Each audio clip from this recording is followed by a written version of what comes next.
ঐতিহাসিক গহপুৰ নগৰ। এইখনেই গহপুৰ নগৰ আৰু এয়া বৰপুখুৰী পাৰ।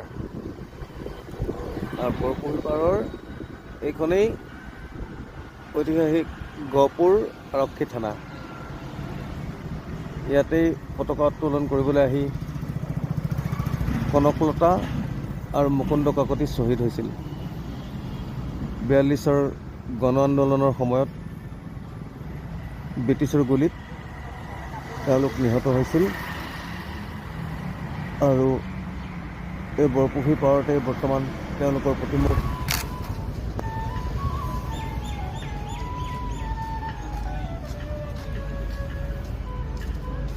আছে। ইয়াতে ৰাখিছে প্ৰতিমূৰ্তি সজাই বৰপুখুৰী পাৰতে। এইখিনিতে তেওঁলোকৰ প্ৰতিমূৰ্তি আছে এই জেগাটোতে।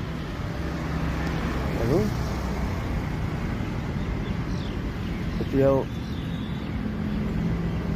অক্ষত অৱস্থাত আছে। আৰু যিকেইটা কোৱাৰ্টাৰ আছে এতিয়াও থানাৰ পুৰণা কোৱাৰ্টাৰবোৰ, সেই গোটেইবোৰ ব্ৰিটিছৰ যুগৰ। 1902 চনতেই এই থানাখন স্থাপিত হৈছিল। আৰু এইখন হ'ল পুৰণি থানাখন, আৰু নতুন থানাখন ইয়াৰ পিছফালে আছে। এই থানাখনৰ ওপৰতেই পতাকা উত্তোলন কৰিব গৈছিল কনকলতাই,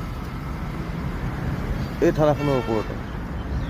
আৰু তাকে কৰিবলৈ গৈ তেওঁ ব্ৰিটিছৰ গুলীত নিহত হৈছিল, কনকলতা আৰু মুকুন্দ কাকতি।